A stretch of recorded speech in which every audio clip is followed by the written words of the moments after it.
This life is a movie, and the purpose of life is to turn around and see the projector. So much of the modern mindfulness movement is focusing on mindfulness as a thing that I do, and it doesn't really point us to the total connectivity of our lives. It's not a path out of the world. It's a path deeply into the world. And I think this is a really important flavor of Zen. Now, can I tell you a quick story, personal? When I began the path of meditative training nearly 40 years ago, I had no idea you don't need to have practiced in order to have realization or awakening. It's so easy for us to think it's down the road, but it can't be. There is only now. But also, I think it's really true. Freedom's just another word for nothing left to lose. In other words, the pain of heartbreak can open the heart. And when the heart is open, we're really alive.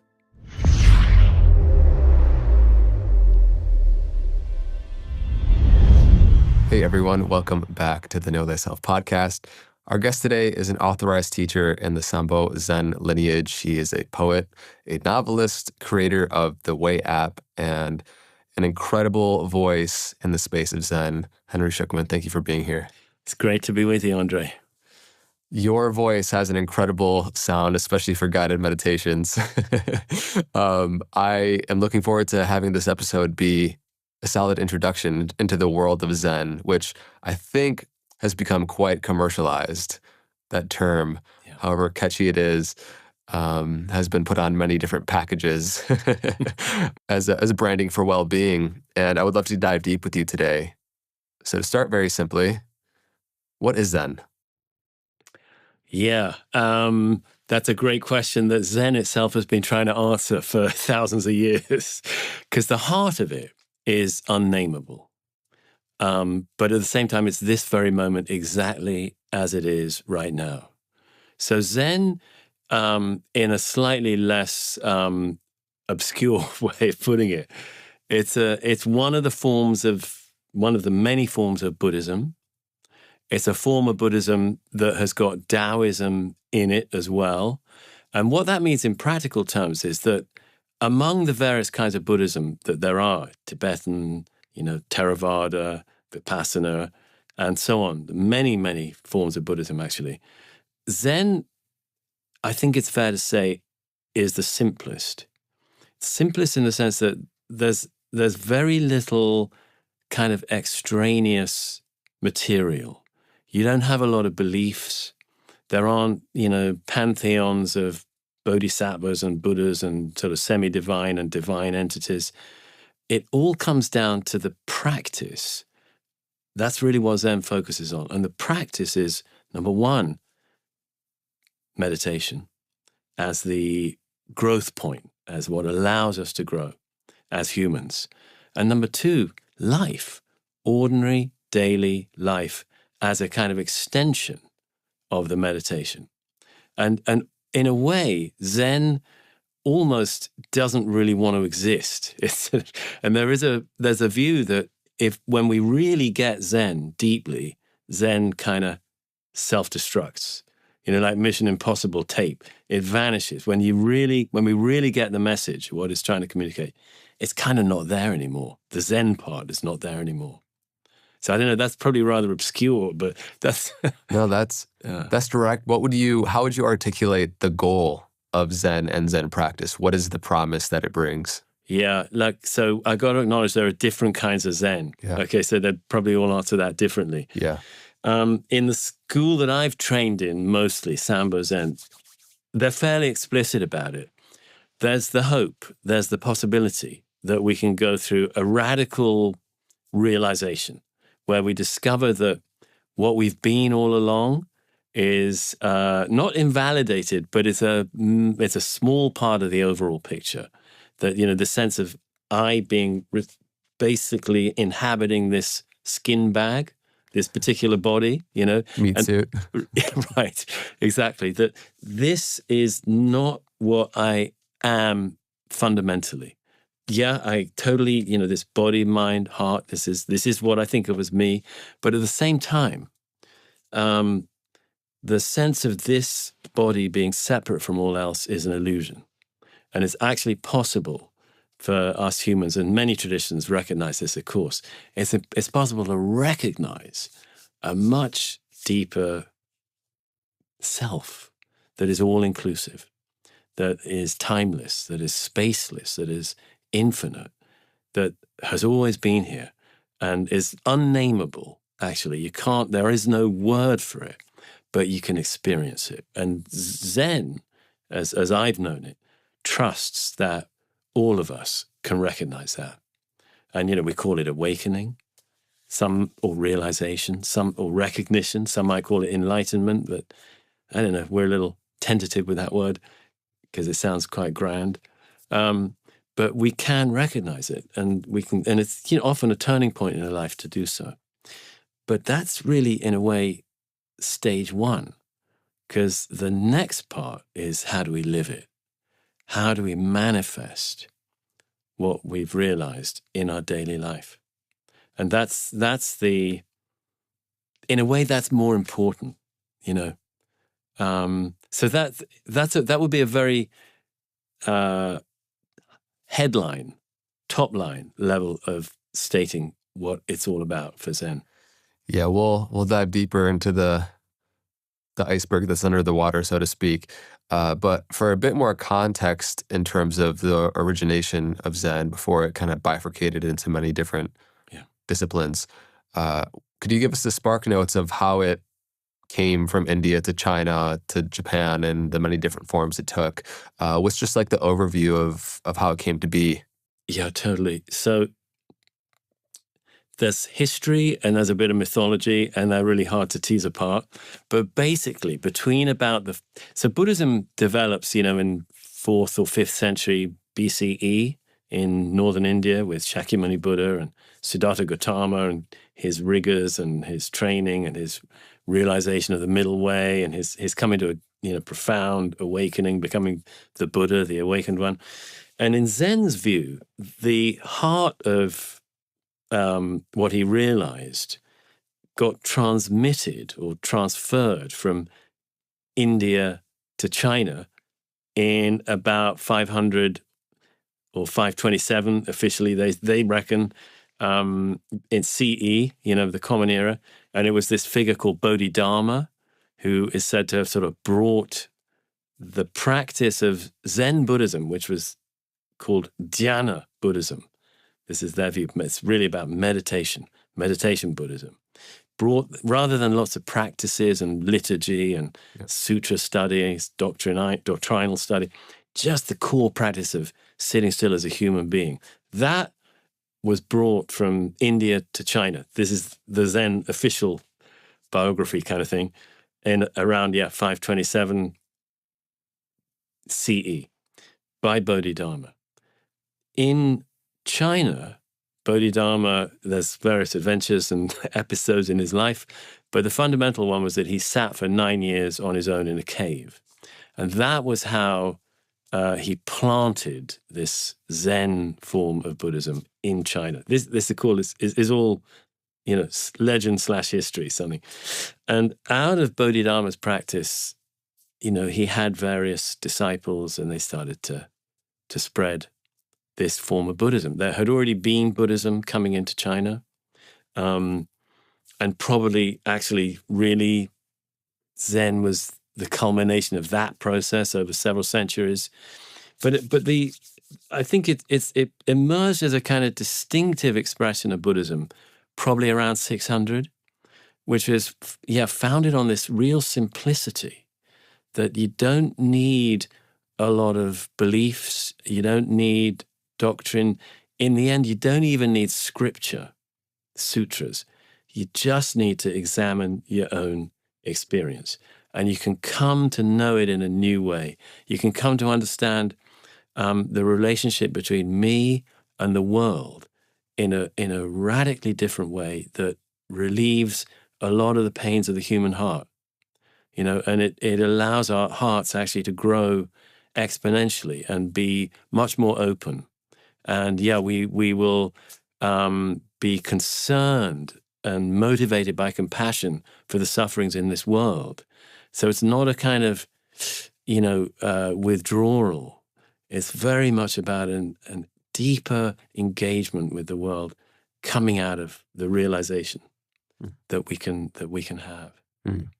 Sorry, is that actually I could carry on. I got it to China, but then it spreads. It spreads to Japan, it spreads to Korea, it spreads to Vietnam.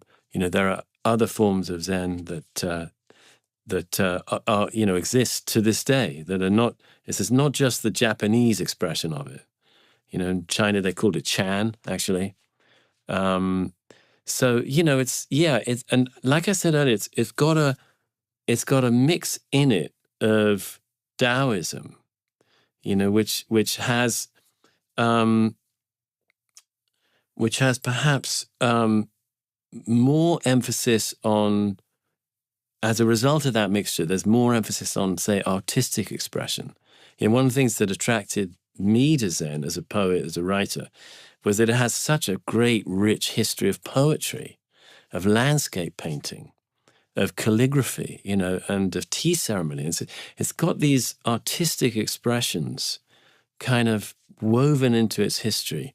And as a, 20th, 21st century writer and poet, for me, that was like a natural kind of meeting ground that I found in Zen that I wouldn't have found so strongly in other kinds of practice. Do you think that's by, in part, your sort of inherent resistance to authority and tradition?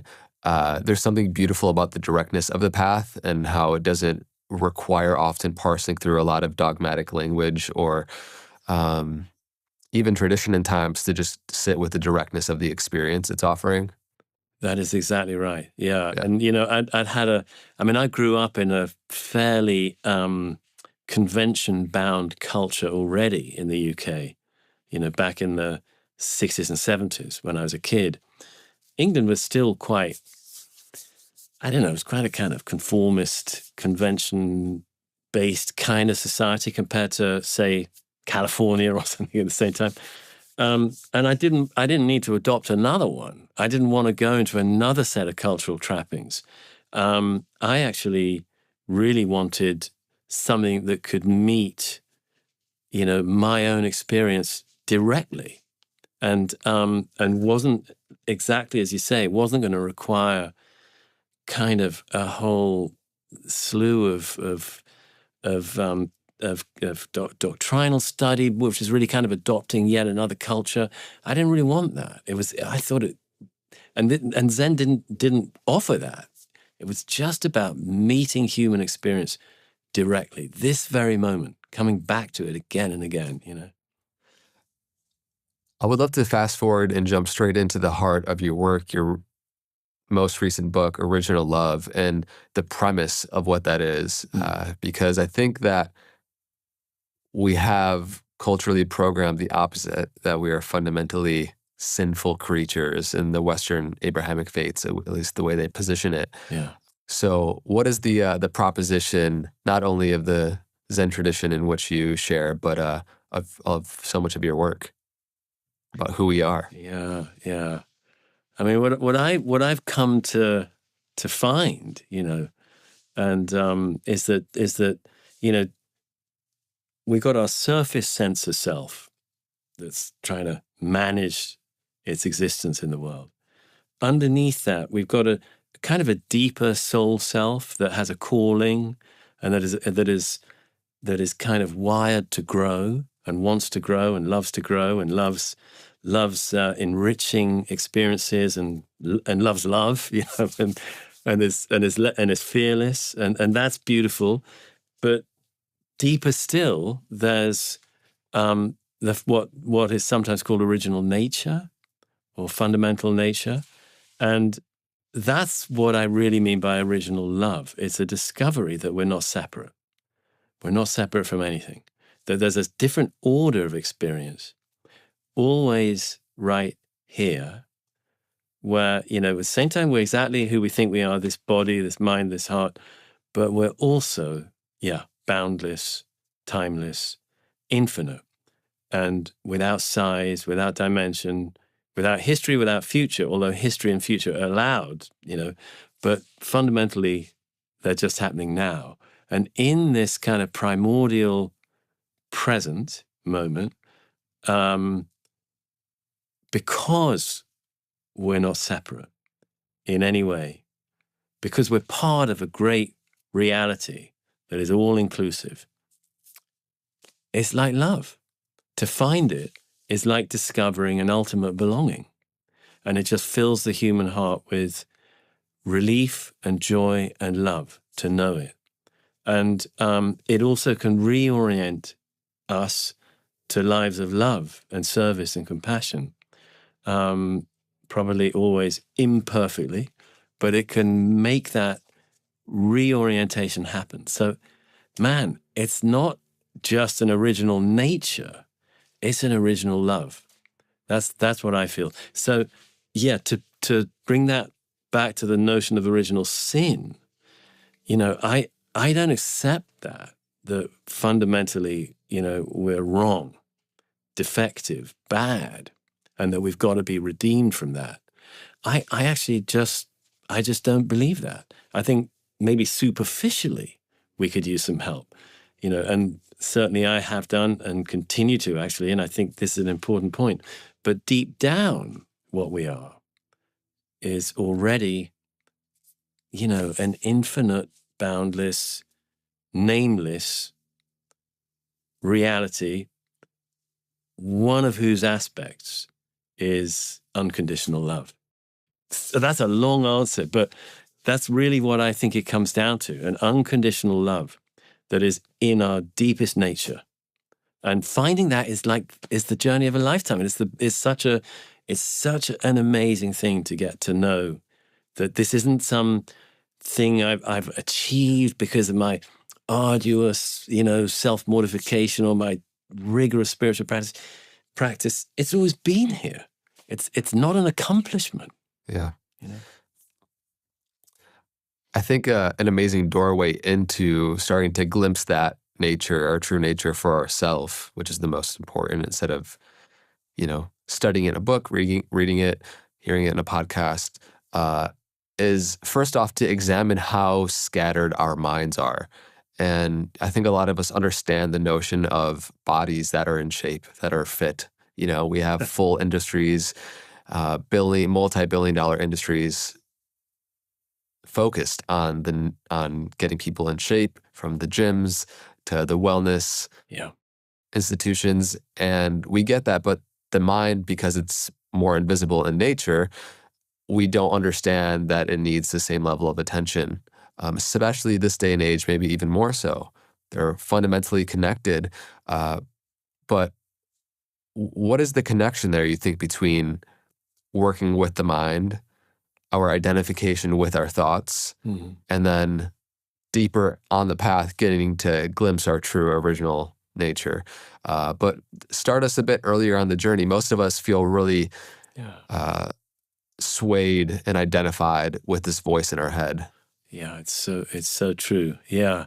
No, well, I think, in my book, Original Love, actually, I parse out these 4 main areas of development that we can go through in our spiritual lives. And of course, this could be sliced and diced many ways. I totally acknowledge that. But I think these 4, I call them inns, like refuges.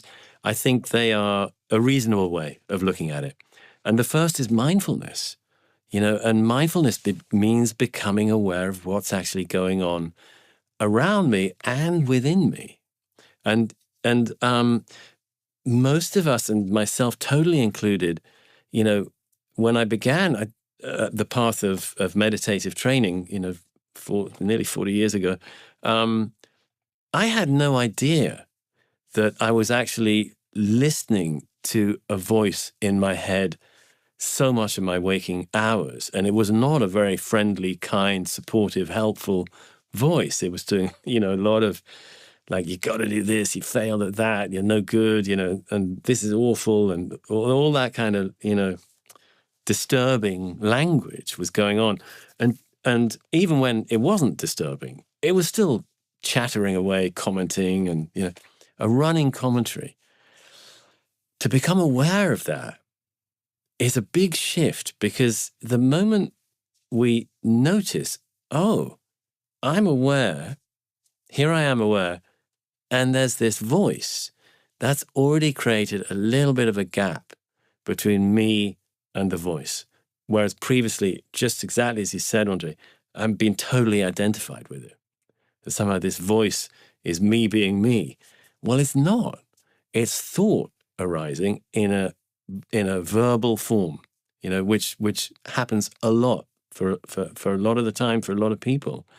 So becoming mindful allows us to be aware of that voice and to have a little break from it, gap from it, distance from it, and space around it. And we start to find that we can actually inhabit that space rather than the voice. It's a great relief. I think such a liberating aspect of that is when you start to have some distance in between you and your thoughts and emotions, you feel more free in your life. And so much of what we thought we were going to externally gain and would be the cause of our freedom externally, whatever sort of arrangements, career, relationships, whatnot, we can approach those things less under the illusion they're going to provide us the solace we once thought they would. Yeah. And so let's keep going down these ends. So what would be the next in, so to speak? Yeah. Can I just add something to that? Because no. It's like we get so locked into this world before us, and we're so preoccupied with it. And then when we stop doing something, we get preoccupied with the cloud of thoughts that come up. So it's finding that actually we can let go a little bit. We can put down the tasks, we can put down the thoughts, and there's this great space. So that's right on. Okay. Second in is, it's about, really, I needed to state this. It's about support and connection. And I needed to state it because so much of the modern mindfulness movement is focusing on mindfulness as a thing that I do. It's just for me, and it's just my own sole responsibility. And it doesn't really point us to the total connectivity of our lives, that we're already in a great field of connections and of support. That we look at a human body, all the factors that have to come together for a human being to exist. All of that is a form of support and infinite connection, allowing us just to exist.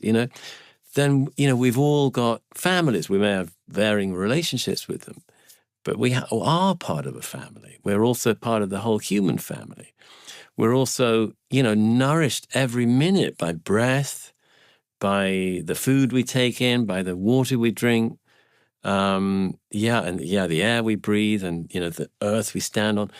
All of that, and the warmth that we need, constantly, every moment of our lives, we're actually bearing the fruit of so much support. We're expressing so much support that is making us exist.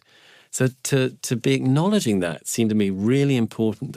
So mindfulness too is not an isolated solo pursuit.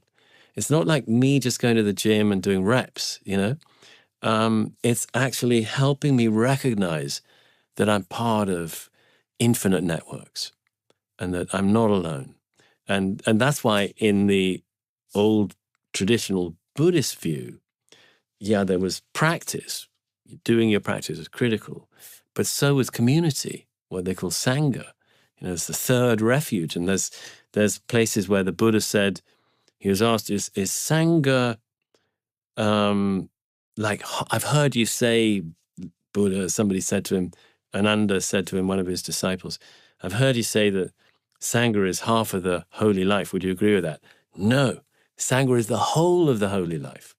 It's all about community and connection. So for us to just remember that's why the second in is in, and that is in my scheme and my book Original Love, and also, by the way, on the app we work through these ins. We call them zones in the app, in the same way. But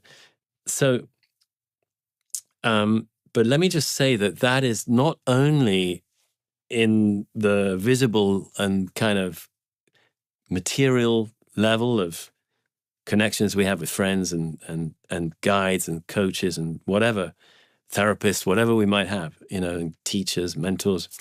It's also in a kind of less tangible form as well, I believe, which some call the archetypal realm.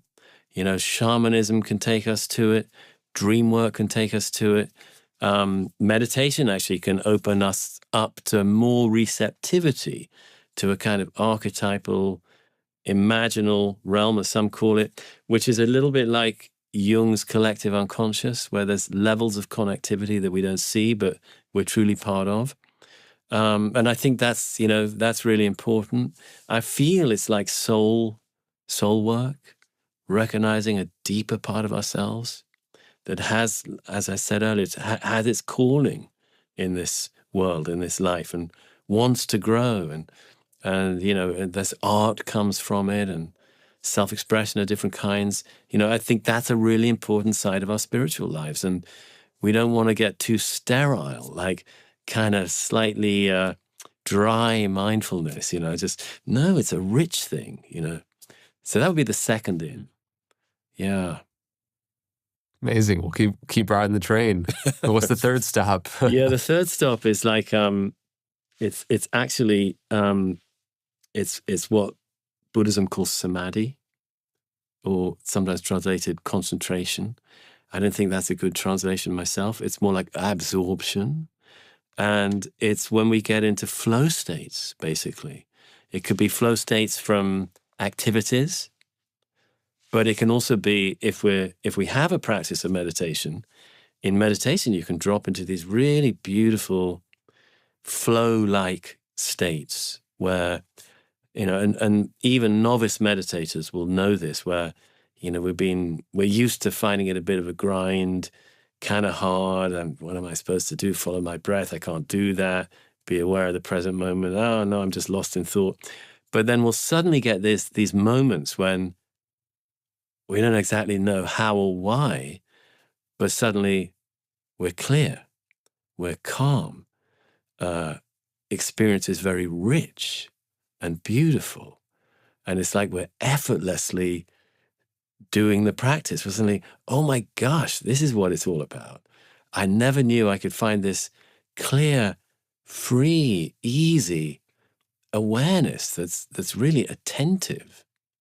That's samadhi, that's flow states in meditation, and it's beautiful.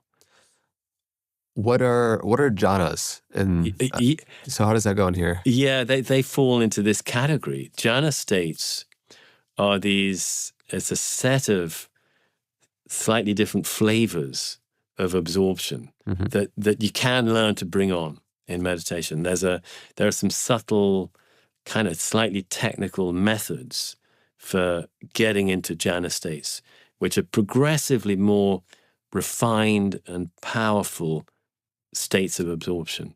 Would you rank them? I suppose it's futile to, but like on levels of deepness or profoundness of experience. I'm curious to hear maybe it relates to your own personal experience in altered states, but what are a sample platter of these different states one might find themselves in as they do this work? Yeah, well, I've got to say right off the bat that I believe these are real natural human states. They're not like altered in the sense, yeah. Yeah, in a way they're not. Then they're built into us, I think, to be able to drop into them.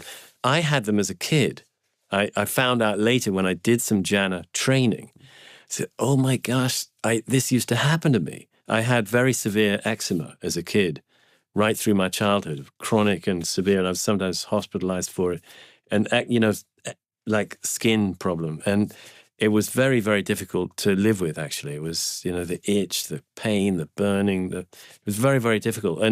But at times, usually when I was in bed at night and couldn't go to sleep because of the itching, I would suddenly find myself in this different state where it felt like I was kind of held in this sort of glowing cloud or something like that. And that all the pain and all the itching would have stopped. And it was beautiful and very, very peaceful. And when I first did jhana training many, many years later, and suddenly the gear shifted and I was in this beautiful, glowing, peaceful state with this sort of rippling field of energy all through me. And when I described it to the trainer I was working with, the meditation teacher I was working with, I said, "Oh, hey, this thing happened that used to happen to me as a kid. It's so beautiful." And he said, "Oh yeah, that's first jhana and second jhana." You know, and so that's how I knew that these aren't artificial or something. You know, they're real deep in us. But they Just a note on that, I think it's an important point that these actually aren't altered states. They are from the perspective of an identified conventional self, but from the perspective of our true self, these are natural states, and actually the identification with our ego and thoughts is actually the altered state. That's beautifully put. Thank you. I exactly right on. And you know, they can get more refined. So the third jhanas, it's all about this joy and well-being. It's very peaceful. It's fourth jhana, you know, you're in equanimity and it's all pervasive. And then you get, those are the first four, and then there's another set of four that are considered the formless jhanas, because one is about boundless space, one is about boundless mind, and they get emptier and more refined as you go. Could we dive into one? So boundless mind or boundless space. Yeah. From the subjective intrinsic experience of that, what is that experience like? How would you describe that? Yeah, it's very beautiful. You know, boundless space. There's a sense that, you know, you can feel that from your heart outward, there's just one space, and it has no limit. And the heart is always engaged, actually, because it's so beautiful, and you feel everything's encompassed in one great space, you know. And then boundless mind is everything's encompassed in one consciousness. It's also it's sort of moving. I find I almost get a little tearful in them because they're so beautiful. And it's amazing to me that so much peace and joy and love could come with so little. Like, it's not because you're in much as I love a fabulous home, it's not because you're in one. You could be sitting in a hut and find this. You could be, virtually penniless, and you could find such deep contentment in your very own being. I find that so beautiful. Yeah, we just had one of the most prolific Advaita Vedanta teachers on, Swami Sarvapriyananda. Oh yeah, and he was sharing about there's this great non-dual book called I Am That. That book is actually in my loo. I read it every day. Yeah. Oh, amazing! Yeah. Sri Nisargadatta Maharaj, and he had this experience where he went off to the Himalayas and had this enlightening experience and realized he doesn't need to be up there. He could go back into the slums, which is stricken with poverty, and actually there is nothing wrong with it, and live the rest of his life in that place, in that state. And the deepening of these jhanas and having it more be imbibed in your day-to-day experience, home isn't a place that you try to seek externally. It becomes more and more the place in the presence you are wherever you go. And I think the most important thing on the spiritual path is to actually have a taste of this. Yeah. Not just reading the menu, but having the meal. It's in the intrinsic experience of this, where it becomes self-evident. Maybe you're looking at a view, you're out looking at the horizon, and suddenly this experience of someone perceiving something outside of yourself dissolves, and it just becomes one thing, which I know you've had, obviously, I'm sure many, but earlier on as well with the sunset experience. Yes. Yeah. Yes. Well, look, we're jumping ahead a tiny bit now, because in my view, these jhana states aren't quite the same as realization, and which is the fourth in. So, but I need to get to the fourth in to explain why. I think we'll keep on going then. Should we do that? Yeah. So the formless jhanas. So the formless jhanas are that's as close as you can get to realization or awakening without awakening. Okay, that's Henry's view. And it's pretty consistent with a lot of Buddhist views as well. It's a little complex because the word samadhi has got different meanings. In the Vedic world, there are at least 3 levels of samadhi, and only the first one is the Buddhist view of samadhi, where samadhi is, you haven't yet realized, you haven't yet had realization, but you're in a very deep, beautiful state. And whereas in the Vedic view, there's the 2 other forms of samadhi are the same as realization. So you've got to just, the terminology gets a little tricky. And it also gets tricky because these are all very refined states of mind anyway. But here's the thing. In the 4th yin, there's a decisive thing that happens, which you don't need to have happened for the jhana states. You've seen through your sense of self. It's not just that the sense of self has gone quiet, which it definitely does in jhana, but you've seen through it. You've seen that it was actually never here the way you thought to begin with. And this can happen, in different ways. I mean, the first thing actually I've got to say about realization is it's actually not contingent on practice, which is a pretty radical thing. You don't need to have practiced in order to have realization or awakening. You don't even, you can practice a lot and not have realization / awakening. It's a different order. Now, can I tell you a quick story, personal? Again, no. You can. Let her rip.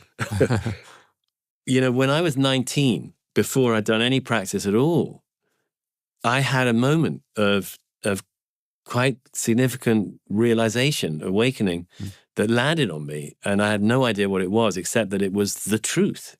It was the truth of my life. And I was standing on a beach watching the sun go down. And I was looking at the light on the water. And I noticed that it wasn't just one brightness. It was like pieces of brightness, scales of brightness on the water, moving over this totally black surface of the water, bright and black. And I couldn't, is it bright? Is it dark? I was trying to figure it out. And all of a sudden, me and what I was looking at stopped being 2 things. There was only one world, one reality. And both the water and any sense of Henry were both that reality. So the distinction had gone. And actually, I dropped right in then to this unbounded, empty substance. There was no substance. That was what the universe was made of. And I knew to the bottom of my being, all through my bones, that I was made of the universe and I was not separate from it and never had been and never could be because we were one thing that was not really a thing. But it was absolutely one. And I sort of emerged from that, realized I was a person standing on a beach again. And then I was just enveloped by the sense of all of this whole life, this whole world, all of us, it's a dream, a most beautiful, sublime dream. And it's all made of love, like an immemorial love, just enveloped everything. And it was, I knew it was real. And I was so blown away by it that I felt I had fulfilled my life. That whatever the purpose of this life had been, which, to be honest, I'd never thought about really before. I'd never really thought, what's my purpose? I'd just been following what I was told, studying and sports, gymnastics, I did whatever, But in this moment, suddenly it just was like a wave of love just enveloped me. right after that experience, and it was like, I've had a purpose in this life. It was to realize exactly what I've just realized. And actually, years later, I heard Yogananda saying in an old documentary, this life is a movie. It's a motion picture. And the purpose of life is to turn around and see the projector. And when I heard that, I thought, oh my gosh, that's so beautifully put. That's exactly how I felt when I was 19 and this thing happened. But, what I really want to say is really important here for me is that actually my life didn't end then. I could have died happily that night, knowing my life was fulfilled. But it didn't end. And a few weeks later, I went back home. I'd been far away from home when this happened. I went back home, and it was when I went home that actually I got overwhelmed by the unacknowledged trauma of my childhood, which I had put a lot of effort into suppressing. I'd evolved these adaptive personalities, subpersonalities, parts, so that I could deal with the very difficult aspects of my childhood, traumatic, complex childhood trauma that I grew up with. But I'd managed to kind of avoid feeling it because it was too much through my childhood with adaptations. When I went home at 19, after this experience, all those adaptive strategies had been ripped away. I was wide open, which was very beautiful. I was so open and full of love and very aware of suffering in the streets when around me. I was in South America at the time, and so on. As soon as I got home, literally almost walked through the door of my father's house. But actually, an hour later, I was just overwhelmed by these terrible memories and emotions in my body of my childhood that I had not been able to feel as a kid. I'd avoided, suppressed, buried. But the awakening opened me so I could feel them. But at that time, I had no resources and I didn't want to feel them. I thought it was a catastrophe that I could be feeling these terrible things. And I thought I'd lost that marvelous awakening, and I went into despair. And I think I really feel this is a crucial part of this whole process that we humans can go through of awakening. It's also healing.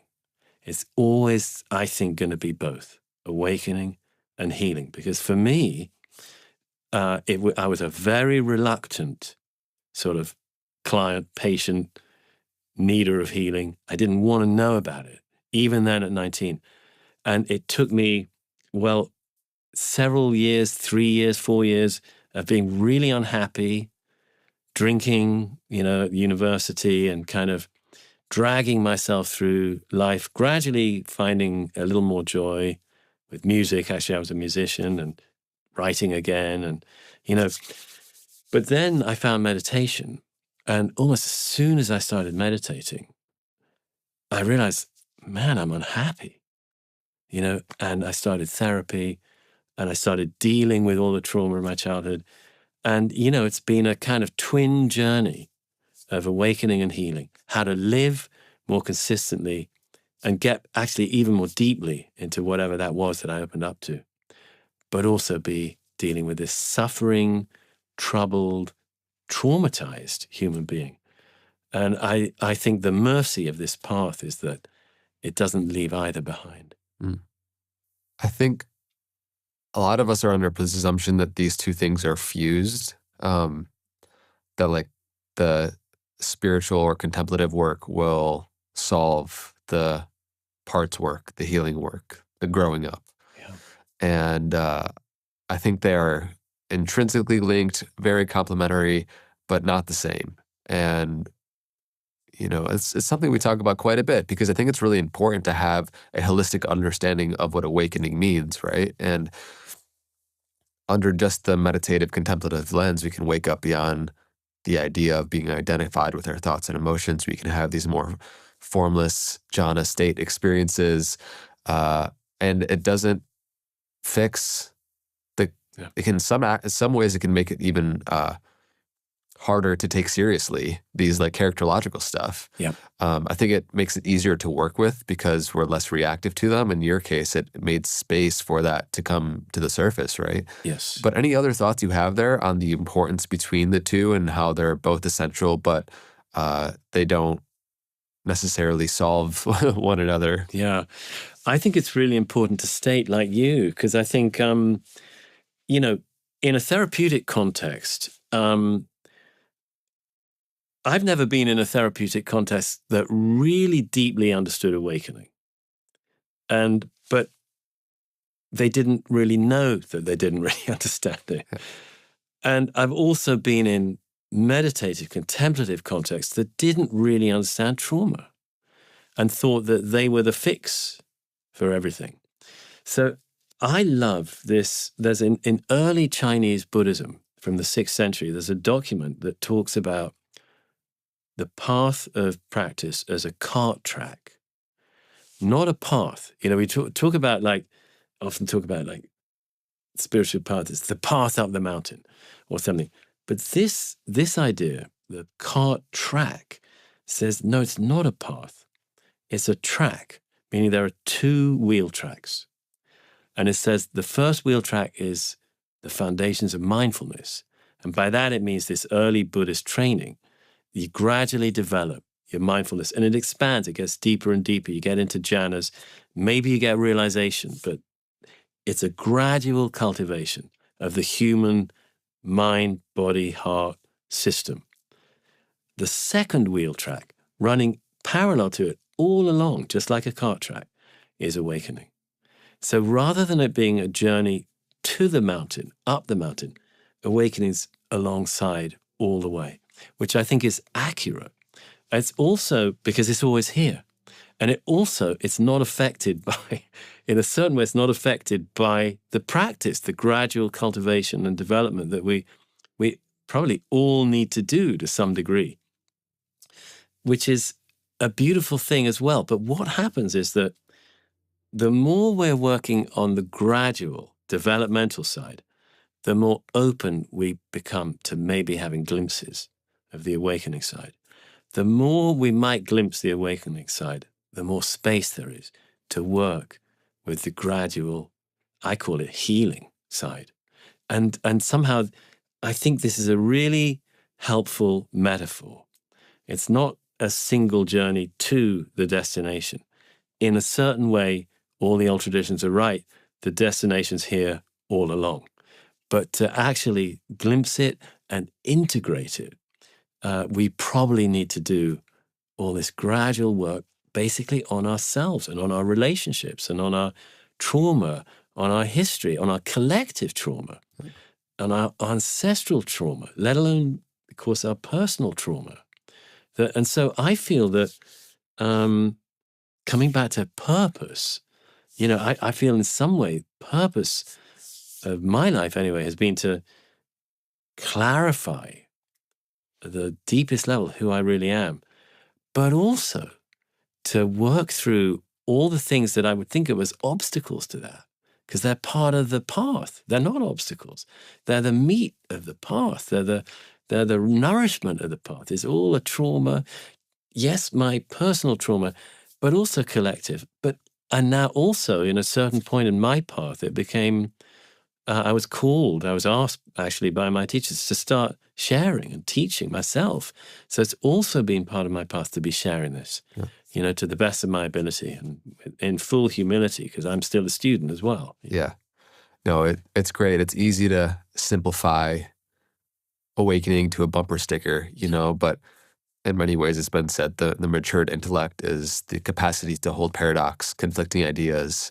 And what I love the way that you phrase what you just shared is that it's like awakening is the path. It is the 2 tracks. It is the process. Instead of this one place you'll get to one day, it's always here. It's all inclusive.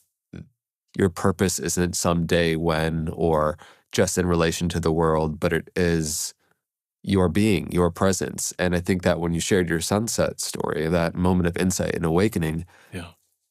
like that level of fulfillment, that ontological experience of completeness, of wholeness, of undividedness, you could say is integrity also. Yes. The root of integrity being integritas, you know, the Yeah. undivided whole sense within. Yeah. And I think so much of our endeavors in life are in pursuit of that, whether or not we articulate it. Yes. And so I love that we acknowledge that, because the reality is it's so easy to hear this on a podcast, read it in a book, go back into our life under the presumption that things aren't the way they should be. I think this insight equips us to meet life fully, and the inevitable challenges and health issues and societal troubles and suffering and samsara with an open heart, and actually more capacity to be an effective agent of change in the world. Yeah, I totally agree.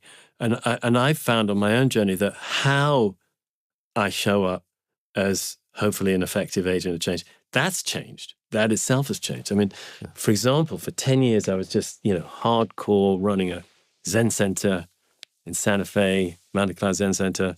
I thought I'd be doing that till I died. But COVID came, the center shuttered. Right around then, I had a head injury, which really affected my cognitive capacity, actually. I also had a very difficult, situation with somebody who's very dear to me, getting into a very, very, very, very challenging, long-term, life-threatening, difficult situation, which was heartbreaking. And all of these, they all happened at the same time. And I had to change how I was teaching. And that's where I came up with this terminology, original love, and that map of practice, which, of course, it comes out of the traditions, but it was a slight simplification and reforming of the view. And I couldn't, I was much less, I just had to live from my heart. I couldn't live from my head anymore, because it had had a blow struck to it. And my heart had had a blow struck to it. I just had to get into my heartbreak and live from my open heart. And that's what I aspire to be doing. Really, I aspire to do it all the time. Yeah. I have my moments, but I have moments both ways, Yeah. doing it better and worse, But that wasn't what I was doing for 10 years of teaching. Kind of some of it was there, because I'd been through quite a deep other realization experience in the course of my Zen training, which was different from that beach moment. I had a number of significant milestone moments, but one of them blew everything away. It was just everything just totally gone. And thereafter, every moment being a new world, arising, and that was very heartful as well. And that's why I was asked to become a Zen teacher, actually, really, because this was a real shift. I really knocked away a lot of my, neurotic trouble. Was actually really blown away by that. And I thought that was it till I die. But I was wrong, because then this, the COVID stuff and the head injury and the heart blow, it took me to another place again, which is living from my heart fully, or aspiring to, as I said. So there are innumerable paths to come to that realization. I'm curious, as somebody who is one of the few teachers authorized in your lineage out here in the West, and who understands through that lens more than most people, I'm curious, how do you articulate what distinguishes Zen as a path? What's truly its flavor comparatively? As there are so many different conversations and lineages and disciplines that we explore on the show, what would you say is really the heart of what distinguishes Zen as Zen, Ensemble Zen? Yeah, I'll try to do that with the caveat that I don't know the other traditions as deeply. Yeah. And so, because a lot of them, the deeper you go, they're so complex and there's nuances. And so I don't want to caricature any other tradition. But I'll say this about the Zen that I've been trained in. It has this view that all of us can have these moments of realization, and that that's not the end, that you can get them more deeply. There's a sequence of pictures called the ox herding pictures in Zen, which mark out a path of practice and spiritual development. And, the first one, the ox herder recognizes that they've lost their ox. And so the second one, they go looking for it and they pick up the hoof prints of the ox and they follow the hoof prints. The third one, they catch a glimpse of part of the ox, like the hindquarters showing out of a bush or the horns over a fence or something. And suddenly they know there's a living being. There really is a living being. And that's a moment of realization, of awakening. There's a there. There's a there. Yeah. The Zen calls it kensho, seeing your original nature. Kensho. Sudden, staggering moment. Oh my gosh, it's real. But it's only a glimpse and it's only part of the beast. There's a long process of training till you get to see the whole ox and you get hold of it. You just saw the ass. You just saw the ass, exactly. But now you're seeing the whole thing and it doesn't go away. And that, for me, was what happened with that deeper experience I was talking about. It became present and accessible always. Then you train it. That's the fifth picture, actually, we got to. And the sixth one, you ride it home. And then the seventh, eighth, ninth, and 10th, no more ox. The ox disappears from the pictures. It's become second nature. And you're no longer concerned with the journey of awakening. You're concerned with the journey of helping and of service in this world. However you may be called to express that.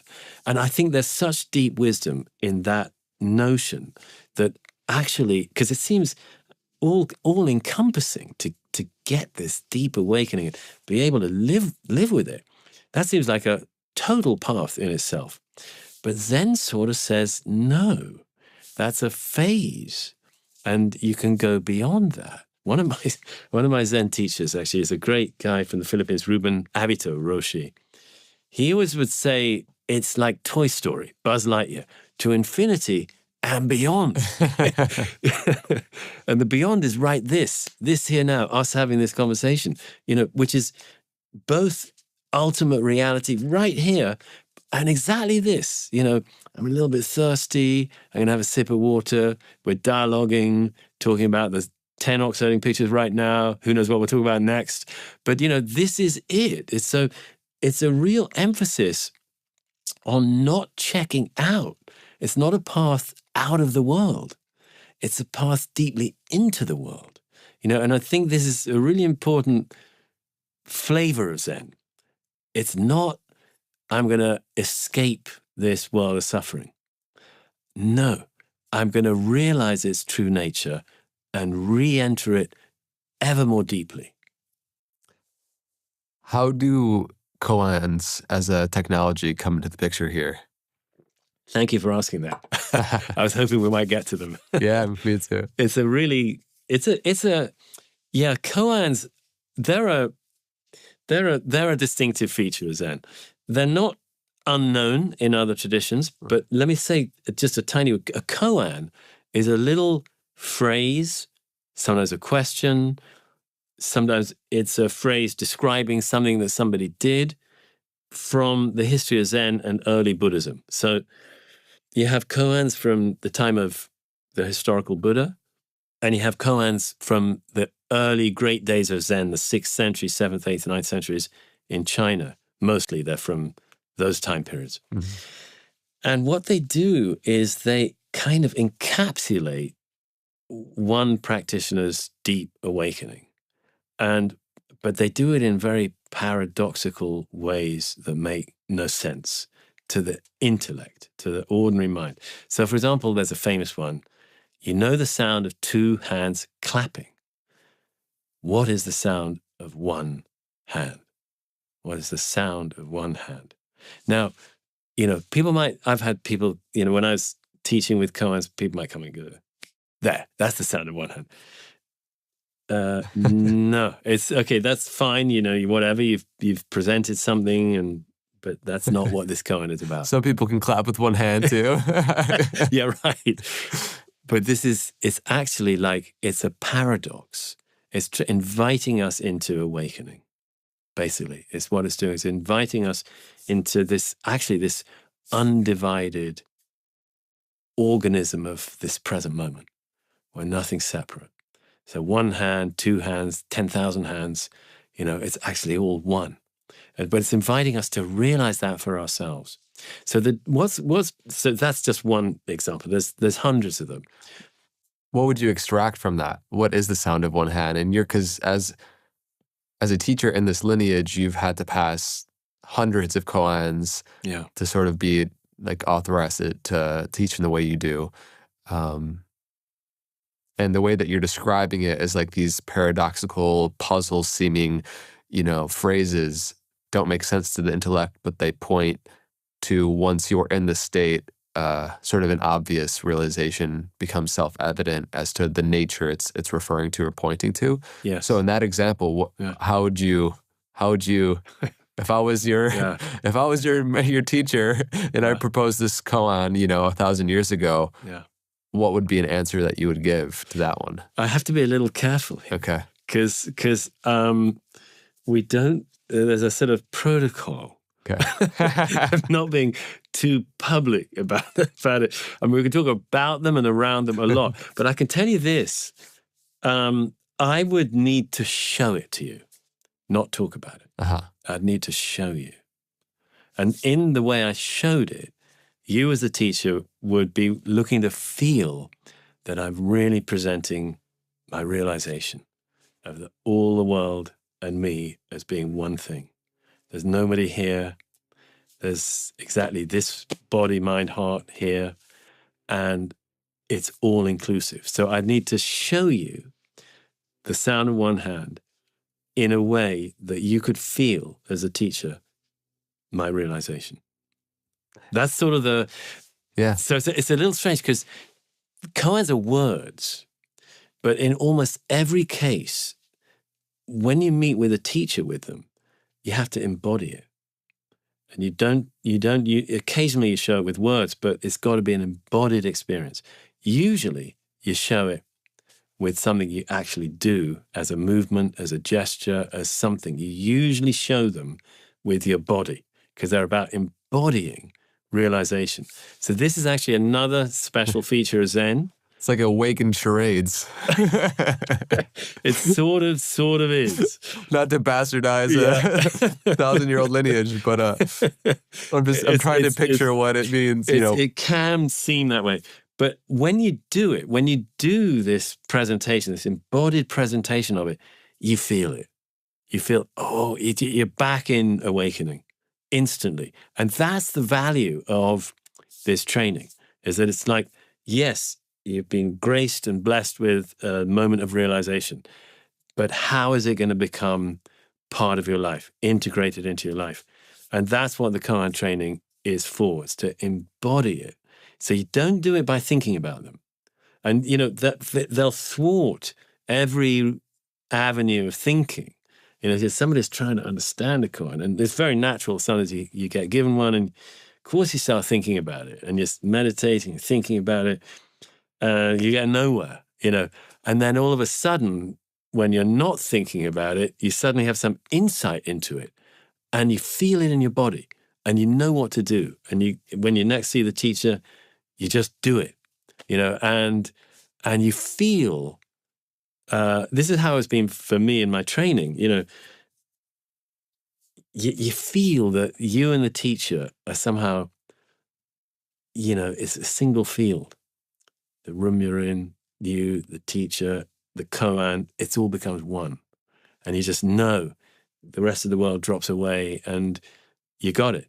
And then, you have a chat and you go on to the next one. And so it brings you back to embodying awakening repeatedly. And that's, I think, precious. It's something about the body being involved is so critical. Yeah, I think a lot of people might hear a koan and think of it from the way we've been trained to think of education, especially in the West. It's like a multiple choice. There's a right answer to give, right? as opposed to a phrase written in English, shared verbally, that dissolves into a state of experience that is a level of embodiment. Beautifully put. Well, I want to pass the baton back over to you because I think you're sharing this wonderfully. So, yeah, I would love to hear more in your experience of like how the koan as like a technology brings you into these states and these experiences and awakenings.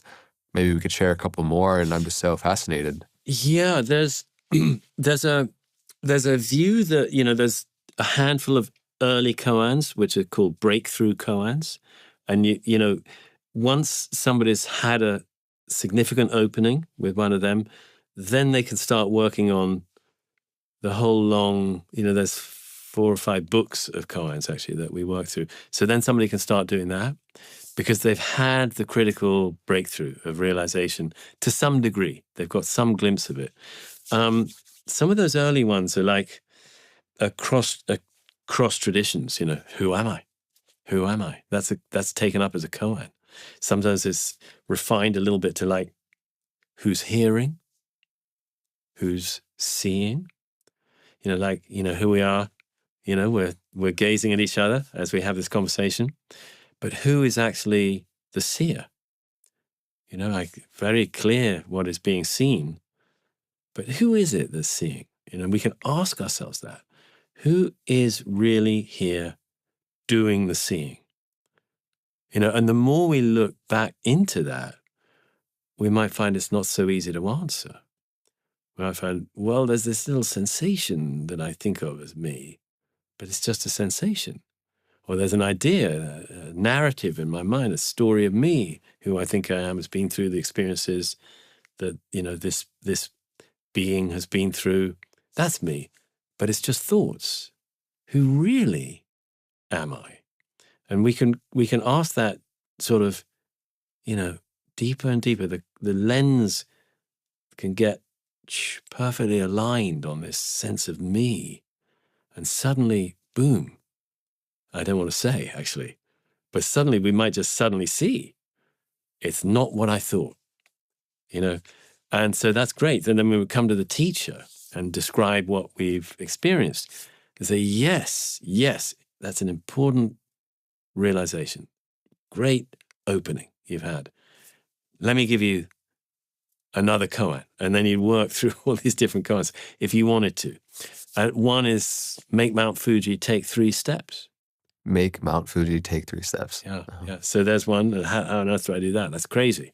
But actually, after a moment of realization, we might think about it and still not really get it, but we might just know what to do. And or it might come to us. I'm going to try that. So you try that. Lo and behold, yes, the teacher says, yes, I'm seeing it as you do that. I'm experiencing the reality of this koan. And you get it as well. Oh my gosh, I'm embodying realization in what I'm doing. So, okay, is this kind of landing? This is making some sense? Yeah. It's I know it's weird. There's tons of them. There's one where there's this master called Dongshan, and the story is that he was sitting in a kind of granary in the monastery, maybe at a table, counting out or weighing out hemp, and the student, it seems, the koan goes, what is Buddha? Or what is awakened nature? What is Buddha? And Dongshan answered, 3 pounds of flax. 3 pounds of flax. So it's thought that he was probably in this granary weighing flax and it just hit the 3 pound mark. So he just said 3 pound of flax because it's exactly the moment that he's in right then and there. So, because it can't be something other. It's always this. Yeah. So, what is Buddha? Lifting glass of water. Glass 2/3 full. This is Buddha. Beautiful, actually very beautiful glass. Or it's a warm sock. It's, in other words, it's bringing us back to this moment. So here's a little point I just made to summarize this is like, koans are not trying to get us to some other place where they are. They're an invitation pointing us back to our own experience now, always here and now. How many koans have you passed as a part of your practice? Well, I've been through, they say there's 670 in our curriculum. I don't know exactly if that's right, but some 600 or something. But, I've done them multiple times with different teachers. And then I've done them with students. And I've talked about all of them. So I've been kind of working with them all a number of times, not just once. What does it feel like from the perspective of the teacher when you give a koan to a student and they pass? What does it feel like for you? Oh, gosh, it's amazing. Because, basically it's like, most people would start like with one of those early breakthrough koans. And who knows how long they'll sit with it. But, usually what happens when somebody's had a breakthrough is that they'll come and see the teacher, and there's like they don't know what just happened. If it's on a retreat, so it's fresh, or it may have happened a week ago or something, they come in and you can feel right away, very kind of open and light. When they walk in, you can just feel it in your own body and mind and heart. And they'll say, God, this totally weird thing happened. I mean, I can still feel it, actually. It was so strange. I don't know what it was. It's, well, tell me about it. What was it like? And they'll always have a specific time. Well, I was in the supermarket. I was in the frozen aisle. And I was just reaching for this bag of peas. And all of a sudden, it's like it wasn't me doing it. It was like the whole universe was reaching for I don't know what to say, Henry. I can't describe it. It was really like everything was there. And there was nowhere else. And it was like, this is what it had always been, just as I was reaching for the peas. I don't get it. And okay, that's a breakthrough experience, where suddenly the ordinary sense of self with its narrative is cut, is interrupted. And instead there's this infinite, boundless reality. But people will be often just really kind of like, but I don't know what it was. But when they're describing it, you can see, oh my gosh, you've seen it's all one, there's no self, there's, it's actually maybe all empty, there's no time, there's no space, everything's here, these kinds of things. So it's thrilling. It's thrilling as a teacher because you realize they suddenly recognized something fundamental about who we are.